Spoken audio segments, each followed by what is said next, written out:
Hi, RIB, Robert Ian Bonnick, inspirational speaker, inspirational coach, and author of Soul Survivor, How an Abandoned Child Went From Nothing to Everything, published by New Holland. Now today I want to talk about people inspire people. Now, as you may have seen, people inspire people. It's something which I use all the time. And today I want to take a little bit of time to go into why I do that, okay? So why I do that. So, as you know, I grew up in two children's homes in London from 6 months to the age of 18. And, you know, I was always the youngest kid. And there were 18 other kids, so we could say 18 kids. And the idea was that you would come in at whichever age, and then you would leave at 18, 17, 18, and then you'd move on, you'd move out, and that's where your adult life would begin. Okay, that was the basis of it. Now, I and my sister, so I was 6 months old. My sister was a year and a half older than me, so worked that one out, about 2. And you know, that was the age in which we went into the childcare system. And then it was unusual because, you know, at that time I had a younger brother, but he came, a year after me? And the ethos had changed, and it moved towards, you know, instead of long stay children's homes, it moved towards short stay children's homes with the idea of fostering your kids, right? So your kids get fostered to a family. Now, myself and my sister were not involved in that. We stayed in one children's home for a long period of time, right? Now, people inspire people. Why do I say that all the time? Right, and this came as a surprise to me, but it came out during one of the lives which I was doing. And recently I've been thinking about, well, why does that resonate with me? Why does it come out? And then what I came to realize is that, you know, not only, you know, are we all inspired by one another. So if you look back at your life, right, as I look back at mine, there's always someone there during any major time of upheaval or any major crisis or defining moment. It was always precipitated by a person that inspired me, right? Either a person that I wanted to be like or a person that I didn't want to be like, right? So either way, I was inspired by people. So a few of the people, let me break it down, a few of the people. So, you know, one guy that comes to mind, his name is Gary Lee. And Gary Lee, if he's watching this, you inspired me, my man. So Gary Lee was one of the older ones, one of the older kids in our orphanage and our children's home. And Gary was an incredible guy, black guy from Africa, Nigeria. And you know, he ended up becoming the first black head chef, or head sous chef or head chef. So that's either first in charge or second in charge. The Dorchester or the Savoy Hotel in London, right? First black guy to actually do that, came from our children's home, right? But that's not the only thing that inspired me about him, you know? He's a good-looking guy, and at that time, looks were important to me. So, you know, I wanted to be like him. He is a really good fighter. So kung fu, the martial arts, is a black belt or a second dan in something, right? That was another thing. He was incredible with women, right?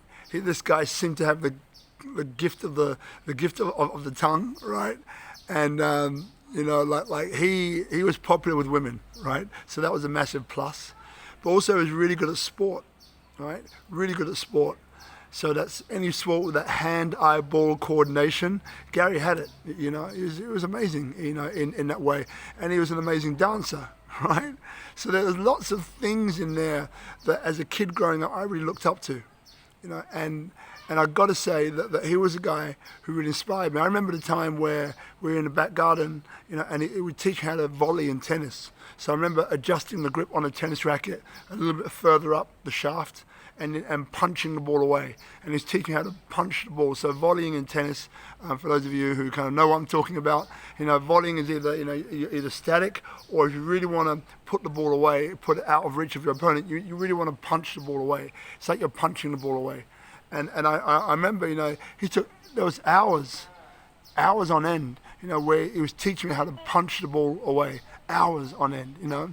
I remember with football in the back garden, right, where we used to play on a Sunday. You would have heard me talk about that huge defining moment for me, which is on a Sunday afternoon. You know, we'd be in the back garden, 18 kids playing knockout, playing football, and then we'd later joined by, a whole ton of other people, like 30, 40 people sometimes in the back garden watching.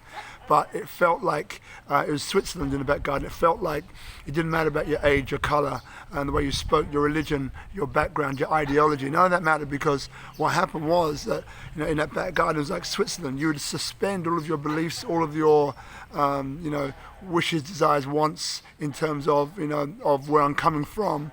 And that left a huge space open just to connect with one another as we are today. So I connect with you as another human being, right? So as opposed to things that tear us apart, these are things that bring us together, He was probably one of the first guys as well who had a multitude of friends, black friends, white friends, So these are things which I took on board later, as I still do now, which for me, I took on board as me having, a really important role in being an ambassador for black and white at that time. But it's an ambassador for all humans, right? For humanity as well.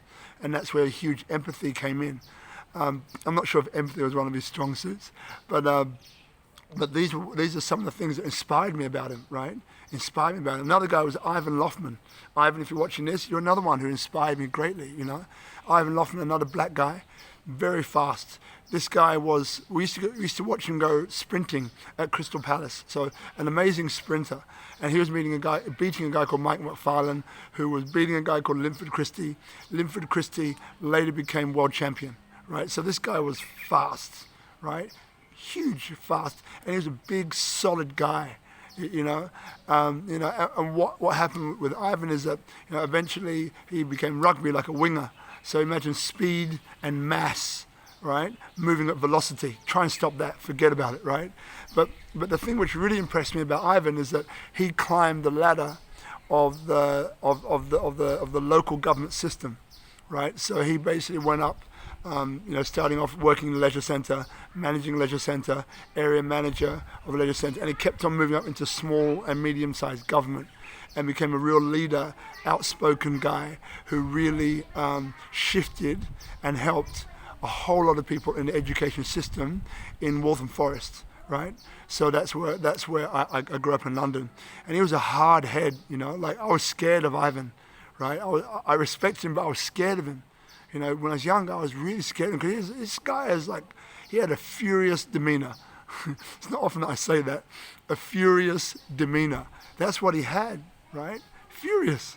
But in later years, when I left the orphanage and I was playing basketball, and I was playing basketball for England, I was moving up the ranks, he gave me immense support, Not that we would hang out much, but whenever I speak to him or speak with him or hang out with him, he was always extremely supportive of me, right?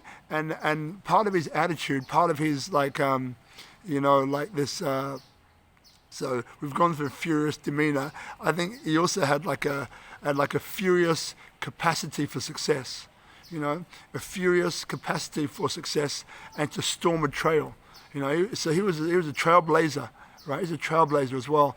And these are the things I picked up from him, this single-minded focus, Ivan Loftman, that's what I gleaned from being around him, So these are some of the people, that really inspired me. So when I say that people inspire people, there are like 18 kids, as I mentioned, living there at one period of time. But over the years, because I was the youngest one, so imagine I'm 6 months, eventually getting towards 17 and a half where I left. So all the people that were coming in and leaving, coming in and leaving, coming in and leaving, coming in and leaving. Because it wasn't all people like me coming in, from very, very young. It was mainly people coming in from like 12, 13, 14 and so on, right? So all of these things, I was learning from each and every one of them. So, and I said this before, when I'm ever in a situation where I need to call out for fortitude, where I need to call out for that thing, that resilience, that inner determination to succeed, it's like I've got, 18 kids or more on my shoulders, because for me, what I established very, very young was this understanding that, Lee Burke, okay, this is another guy, Lee Burke. Now, Lee Burke, Jamaican, white Jamaican, or mixed race Jamaican. And Lee had this amazing ability to stand up for himself. Like hello, that's my kids. To stand up for himself, right? So he wouldn't take any SHIT from anyone. He lived his own life. He was a difficult guy for the members of staff to get along with and control. Only one, Monty, only one did he respect. The rest found it incredibly difficult to be around this guy because he was so furiously independent. And, he taught me, to be a man. He taught me to stand up for myself, which I wasn't doing, for like many, many years, I wasn't standing up for myself at all. Later on, I began to see that empathy is courage. Courage is empathy, right? But he was another guy, who really inspired me. And I mean, his demise was untimely. He ended up getting shot in the head. That was crazy, but again, he inspired me because he taught me to stand up for myself, right? Which again, I wasn't doing. I found in a different way through empathy, right? Another guy. But there was Brenda, there was Leslie, there was Joni, there was Lil, there was Tony, there was Gail, there was Monty. These are members of staff now. There was Eugene, right? So I learned from all these different people, Betty, Doris, who were cleaners effectively, but they were like my surrogate parents, right? They stood up for me big time. And Doris's son, Nick, all these people that I remember from the children's home. So when I say people inspire people, so what happens is that, coming through that, and when I need the motivation, the drive to get through, it's like I've got 18 kids on my shoulder because I took it on my shoulders very young, that I need to succeed for them. So when I reach challenges or when I meet challenges, I have a resilience to carry on. I have a resilience to get through no matter what, because I've got that on my shoulder whenever it's needed. And then later in life, people inspire people. I remember Robert Kiyosaki, Rich Dad, Poor Dad. Who read that book, right? Rich Dad, Poor Dad, an amazing book. That book inspired me. But it's the stories of people that inspire. If I didn't have the direct connection with them, if I didn't know them, if I didn't spend time with them, it was through books, that I got that direct connection or indirect direct connection, right?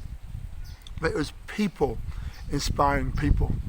And again, if I follow my life all the way through to even now, people inspire me. Right now, as I mentioned, turn your story into a book. For some of you who are in the group, turn your story into a book. It's a Facebook group. If you're not, I suggest you get into it.